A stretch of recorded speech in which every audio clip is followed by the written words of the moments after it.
10 kata yang merusakkan perasaan dan hati anak kita. Yang pertama,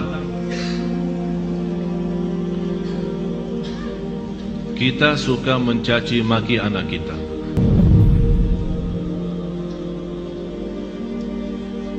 Ini sebuah bahaya, apalagi kalau kita lagi emosi. Dan saya selalu sampaikan kepada jemaah, kalau lagi emosi, jauh daripada anak. Jauh. Jangan jadikan anak korban. Saya tidak enak membawa ucapannya karena kita di dalam masjid, tapi ada banyak yang saya heran mengucapkan kata-kata yang saya malu sampaikan. Sama siapa? Sama anaknya sendiri. Kalau sama orang lain kita malu mengucapkan, apalagi sama anak kita.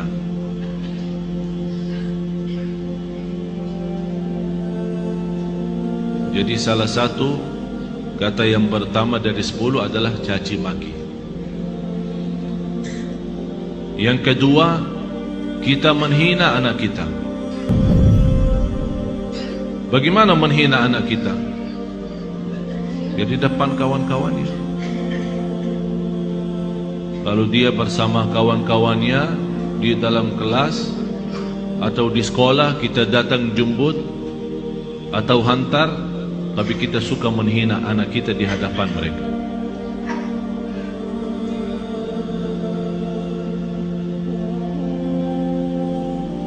Malah ada yang pernah berkata, saking menghina anaknya, saya heran bagaimana bisa punya anak seperti kamu. Apalagi di depan orang, di depan kawan-kawannya.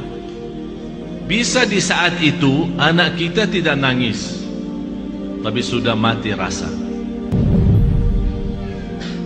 Sudah mati rasa. Akhirnya menjadi hati kecil. Susah kita bina untuk menjadi anak salih-salihah karena kita sudah hancur duluan. Sudah kita hancurkan duluan. Itu yang saya selalu sampaikan. Itulah namanya durhaka orang tua kepada anak sebelum anak durhaka kepada orang tua. Atau kalau dia punya saudara banyak, jangan menghina.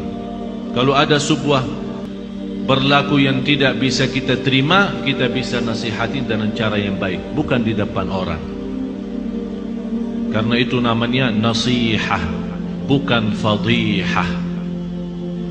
Nasihah adalah mengingatkan dengan cara yang baik, tapi fadihah membukakan aibnya di hadapan orang. Alasannya, niat saya menasihatin.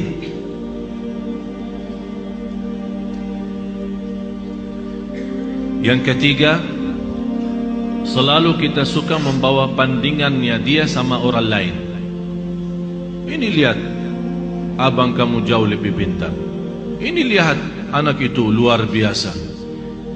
Kamu tidak bisa seperti mereka. Itu tidak bahaya itu. Ini mengakibatkan apa? Kecil hati. Yang kedua, benci sama orang itu. Akan menimbulkan rasa benci. Jadi akan selalu berlawan. Di mana ketemu kalau diajak main tidak mau. Karena kenapa? Karena kita selalu bandingkan ini A sama B. Apalagi kalau dia punya adik-adik yang lain. Coba adik kamu, abang kamu, kakak kamu, pintar bacaannya, pintar ngajinya, pintar salatnya. Kamu apa sih? Ini mohon maaf, ini bukan sering terjadi. Malah saya sendiri mendengar di hadapan saya, ibu yang membawa 3 anak, yang dinyakiti perasaannya 1.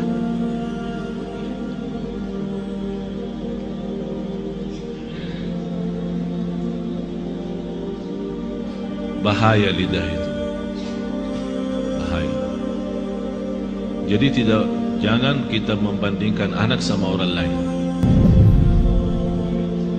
Mohon maaf, kita yang dewasa aja, kalau ada orang membandingkan kita sama orang lain, kita tersinggung. Apalagi anak kita. Kita ada yang dewasa yang sudah faham, mengerti bisa mengerti maksudnya orang, bisa mengerti tujuannya orang, kita bisa tersinggung, apalagi anak kita. Yang keempat, cinta dengan syarat. Aku cinta kamu, tapi syaratnya begini. Jadi seolah-olah kita tunjukkan kepada anak kita, kalau ibu tidak sayang begini aja, ikhlas dan sayang. Tidak cinta ikhlas, tapi cinta kalau kamu salat. Aku cinta kalau kamu ngaji. Aku cinta kalau kamu diam. Aku cinta kalau kamu tidak nonton TV. Berarti itu namanya cinta dan syarat-syaratnya. Kalau mau cinta ya cinta, tidak usah pakai syarat. Tidak usah pakai syarat-syaratan. Ini anak kita. Mau cinta ya cinta. Cinta yang normal, kasih sayang, yang wajar dan yang wajib bagi kita sebagai orang tua, memberikan kasih sayang dan rasa cinta kepada anak kita. Kalau kita yang tidak menunjukkan rasa cinta kepada anak kita, dia akan lama-lama melarikan diri kepada orang lain. Memang mohon maaf Bapak Ibu, bisa anak kita karena dia kecil tidak mengerti menyampaikan perasaannya, tapi dia mampu menyampaikan perasaannya dari hal berlakunya. Begitu dia melihat seorang yang memberikan perhatian dan kasih sayang, biarpun orang itu bukan keluarganya, orang jauh, begitu dia ketemu orangnya, dia malah lari, belok orang itu. Sepertinya kehilangan rasa sayang di rumahnya.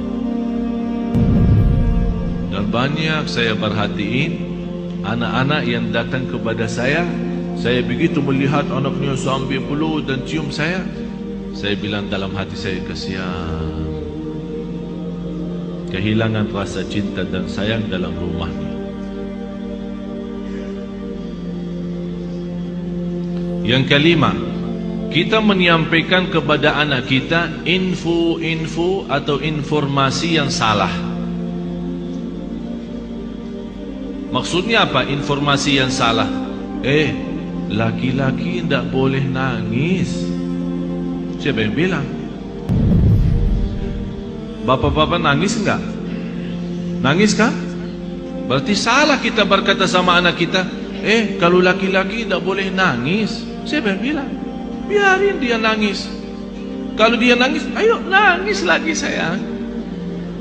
Bukan laki-laki tidak boleh nangis. Itu membuat apa? Mengakibatkan sakit jiwa. Karena setiap dia mau nangis, dia bertahan. Alasannya informasi yang salah, laki-laki tidak boleh nangis. Akhirnya dia tahan-tahan, menjadi beban, lama-lama sakit jiwa. Betul, ini betul. Jangan dianggap tidak terlalu. Terlalu.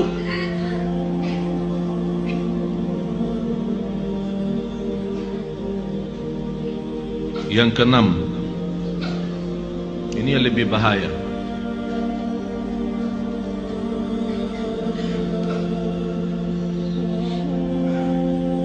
Kita selalu memberikan ancaman. Ayo makan habisin, kalau tidak datang hantu.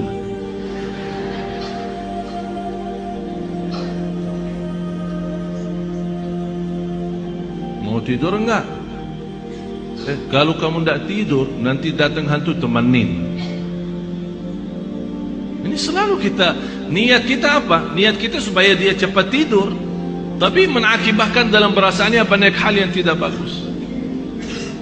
Padahal anak kita dari sisi psikologi jiwa dan akal, dari usia 2 tahun sampai 6 tahun dia mampu menguasai 7 bahasa. Ini bukan sembarangan. Ini ada orang keahlian psikologi akal dan jiwa membuktikan anak dari usia 2 tahun sampai 7 tahun, kalau diberikan perhatian sepenuhnya, dia mampu dari sisi psikologi akal dan jiwa mampu menguasai 7 bahasa. Bahasa kita, bahasa daerah, bahasa Arab, bahasa Inggris, terserah. 7 bahasa.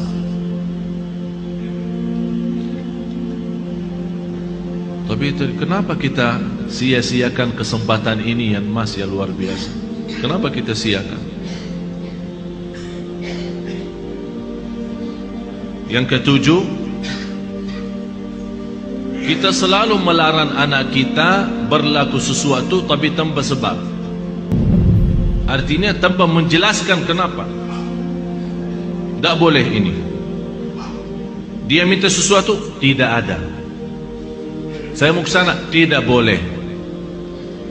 Saya tidak ada, diam sini. Jadi kita suka larang, tidak boleh, tidak ada, tidak bisa, tapi kita tambah menjelasin sebabnya. Kalau anda mau larang, tolong jelasin sebabnya. Tak boleh nonton TV kalau sudah malam, karena nanti mengganggu matamu. Ini ada alasan kenapa kita larang. Kalau makan sampai habiskan makanannya, karena di dalam makanan ada barakah. Kita tidak tahu di barakahnya yang di mana.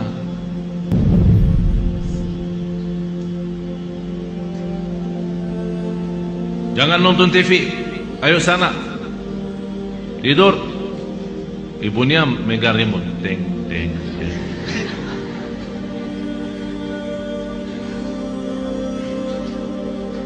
Anak kita bisa pendiam ya. Mungkin ada di antara anak ibu-ibu yang suka lawan, tapi ada yang diam sudah masuk ke kamarnya.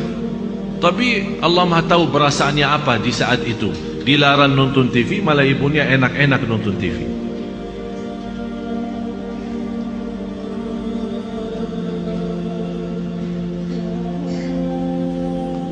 Banyak hal Bapak Ibu yang perlu kita perbaiki. Banyak. Kalau kita memang ingin bukan hanya doa mengharapkan anak saleh salihah, tapi ada contoh baik, ucapan yang baik. Yang ke-8,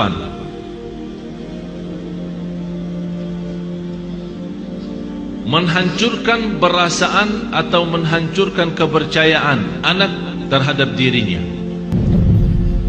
Kamu bodoh selama-lamanya, tak bakal jadi pintar.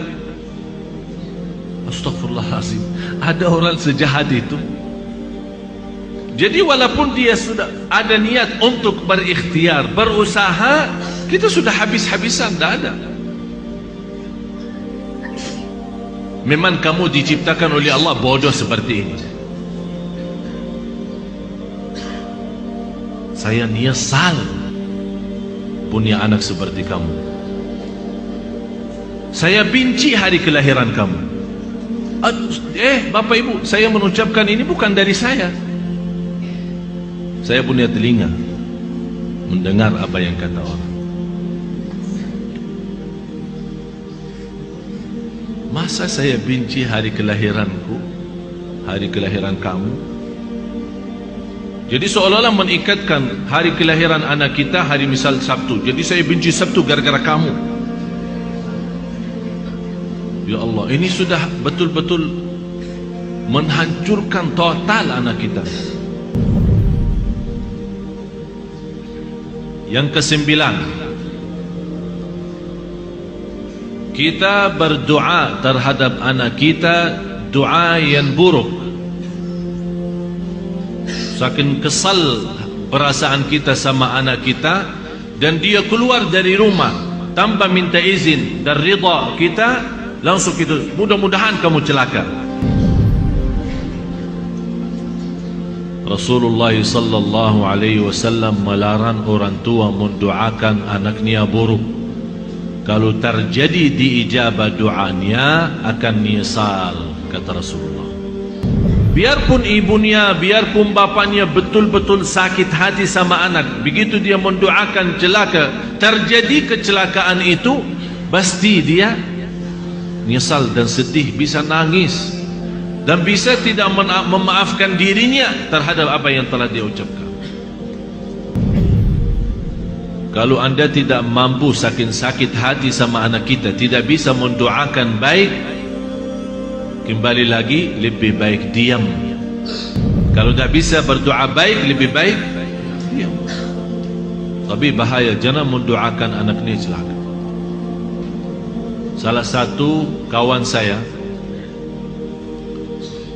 yang pernah saya ceritakan, yang punya 3 impian, 3 harapan,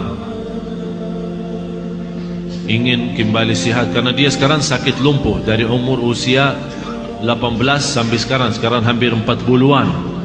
Dari umur 18 tahun, sekarang 40-an, sampai sekarang dia dalam kondisi lumpuh total, tidak bisa bergerak sama sekali, masih bisa berbicara saja. Di antara harapan beliau, sebagaimana saya pernah jelaskan, ingin kembali sehat walafiat supaya bisa megang Al-Quran, ingin kembali sehat walafiat supaya bisa nikmati sujud, ingin kembali sehat walafiat supaya bisa memeluk orang tua dan mencium orang tua. Akibat sakitnya dia sampai dari sekian tahun, dari sejak 18 tahun umurnya sampai sekarang 40, sebabnya dia terjadi begini adalah doa orang tuanya. Karena dia pernah pulang tidak ke sekolah, orang tuanya tanya, kamu sudah sekolah hari ini enggak? Setahu saya sudah antar ke sekolah, tapi saya dapat informasi kamu tidak masuk, malah kamu larikan diri sama kawan-kawan kemana. Kata anaknya, bohong yang bawa fitnah itu. Saya sudah ke sekolah. Ya, namanya anak-anak mau larikan diri dari tanggung jawab orang tuanya, dia bohong. Lebih baik berbohong, katanya. Apa kata ayahnya? Kalau kamu bohong, mudah-mudahan celaka hari ini. Pergi sama kawan-kawan, ini cerita sendiri dia menceritakan. Pergi sama kawan-kawannya kepada satu tempat hiburan yang ada kolam renang. Kemudian dia naik sebuah tempat tembok yang agak lumayan tinggi. Kemudian mau loncat ke dalam kolam itu. Begitu dia loncat, kepalanya kena. Padahal lantai bawah terlalu dalam, tapi bisa kena. Kepalanya terputus salah satu saraf di bagian lehernya, mengakibatkan lumpuh total, tidak bisa bergerak sama sekali. Orang tuanya menyesal karena telah mendoakan seperti itu. Tapi kata anaknya, bagi saya nikmat besar doa kecelakaan ayah saya. Kenapa? Karena dengan doa dalam kondisi ini baru saya bisa kenal Allah lebih dalam, dan alhamdulillah beliau sudah menghafal Al-Quran 30 juz. Dalam kondisi itu tidak pernah berhenti salat malam. Dan Masya Allah, setiap di sana sini, dari masjid ke masjid, memberikan ceramah.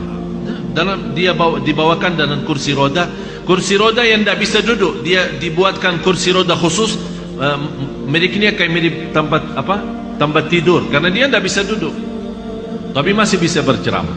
Saya kemarin berusaha untuk mengundang beliau datang kemari, tapi masih kita harap mudah-mudahan bisa. Dan kemarin beliau mengundang saya acara pernikahannya. Subhanallah, ibu saya menceritakan istrinya cantik luar biasa. Sampai orang bertanya sama istrinya, apa yang kamu harapkan sama seorang seperti ini keadaannya? Dia berkata, saya harap masuk surga lewat si Abdullah ini. Jadi saya tidak harap apa-apa, tapi saya harap bantu dia seikhlas-ikhlasnya. Saya yang akan bersihkan, saya yang akan rapikan, saya akan bagi bajunya sama semua, karena saya harap lewat dia masuk surga.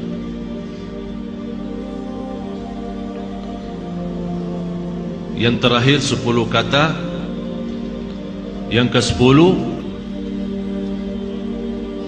kita suka membongkar dan membuka aib anak kita di hadapan orang lain.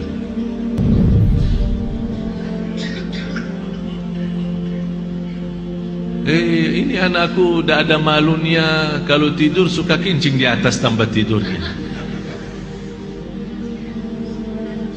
suka buang air di tempat tidur. Capek aku setiap hari bersihin tempat tidurnya karena bekas kencingnya. Ini kan dicerita sama kawan-kawannya di sekolah. Apa yang akan terjadi? Kawan-kawannya apa? Senang atau gimana? Kesempatan kan? Setiap dia datang,